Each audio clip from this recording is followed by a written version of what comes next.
Nie uwierzycie, ten film powinien się po prostu nazywać tak. Wow, ale piękny, romantyczny papier zrobiła Stamperia, koniecznie muszę z niego coś zrobić. I pomysł był. Ten pierwszy pomysł był dużo bardziej romantyczny.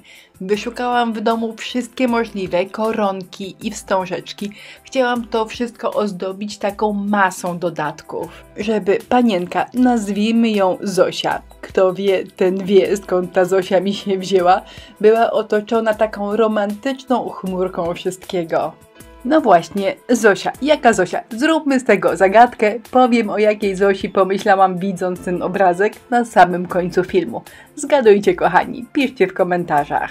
Dopełnieniem całości, a ściślej obrazka, miało być romantyczne pudełko. Co trzeba, pomalowałam na biało, a teraz po prostu obrazek przykleję. I kleję go w dwóch etapach. W pierwszym oczywiście podklejam górę, całą górną część, a w drugim muszę jakoś elegancko przykleić boki, bo boki są ozdobione frezami i to już aż takie proste nie jest. Najlepiej te boki ponacinać.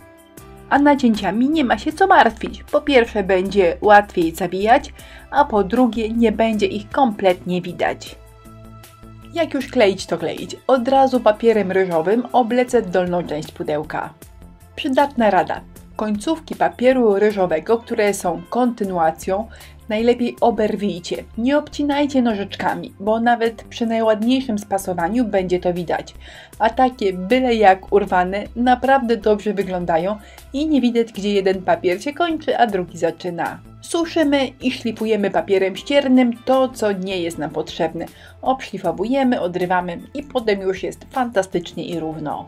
Zanim zacznę dalej ozdabiać pudełko, papier ryżowy przemalowuję lakierem akrylowym matowym. Teoretycznie nie jest to potrzebne, ale praktycznie już nie jeden raz takie lakierowanie uratowało mi pracę. W jaki sposób? No na przykład, gdy sobie niechcący pracę pochlapałam i potem z takiej polakierowanej pracy plamę bez problemu mogę sobie zetrzeć albo zmyć. A gdy lakieru nie ma, to plama potrafi brzydko wsiąknąć w papier ryżowy i jeszcze zrobią się takie paskudne pajączki. Więc potrzeba, nie potrzeba, ja zawsze lakieruję papier ryżowy, a dopiero potem zabieram się za ozdabianie. I jeszcze jeden plus. Mam wrażenie, że cieniowanie wychodzi mi dużo lepiej na matowej, lekko tępej powierzchni.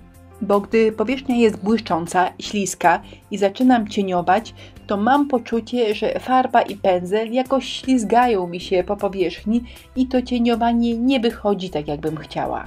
No dobra, pocieniowałam i odrobinę przyciemniłam boki.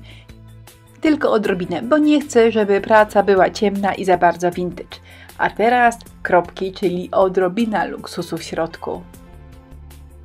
No i jak wycisnęłam już tyle złotej farby, to jeszcze tu i tam palcem dodam odrobinę złotego. To zawsze fajnie i elegancko wygląda. Taki połysk, który nie jest równy, który nas zaskakuje znienacka. A to jest lakier błyszczący, samopoziomujący. Położę dwie warstwy. Wtedy to już naprawdę ładnie wygląda. Jedna nie jest źle, ale dwie to już jest super. No i uwaga, bo tutaj za jednym razem zbyt grubej warstwy nie da się położyć, bo lakier potrafi się brzydko zapaść, zrobić takie kratery, więc lepiej dwie średnie warstwy i to wygląda całkiem nieźle. Po pierwszej warstwie widzieliście przed chwilą, a za chwilę na końcu pokażę Wam, jak to ostatecznie wyszło. Tym samym lakierem, ale już cieniutko przelatuję boki, bo chcę, żeby całe pudełko miało lekki połysk. Lekki połysk. Mocno błyszczące będzie tylko wieczko. Konturówka. I trochę się zastanawiałam, czy robić tutaj jakiś efekt wow, czyli super zawijasy i inne cuda, czy może skromnie przelecieć tylko takim szlaczkiem.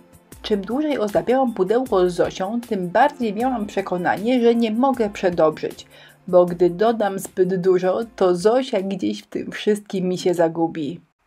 I ostatecznie, na wieczku minimalistycznie, z boków zrobiłam troszkę zawijasów, żeby było lekko na bogato i jeszcze na dole dodałam taki sam szlaczek jak u góry, czyli na wieczku. Na początku filmu wspominałam, że miałam taki pomysł, żeby dół pudełka był cały otulony mnóstwem różnych koronek. To tylko początek przymiarek. Naprawdę 100 koronek przemieszałam i na końcu doszłam do wniosku, że będzie tego chyba za dużo. Że wystarczy jak dam troszkę czegoś ładnego na wieczku i niech tak już zostanie. Pudełko wygląda tak, a teraz przechodzimy do rozwiązania zagadki, czyli co to za Zosia, skąd mi się wzięła ta Zosia? Młoda, romantyczna, biegająca po ogrodzie w samej koszulince. Pan Tadeusz, ktoś jeszcze pamięta? Ktoś zgadł? No to już naprawdę koniec. Jeżeli komuś się Zośka spodobała i cały pomysł się spodobał, to link do wszystkich produktów, których używałam w filmie, znajdziecie w opisie wideo. Wszystkich pozytywnie zakręconych w deku zapraszam na naszą grupę na Facebooku. Nazywa się Inspirello i Przyjaciele.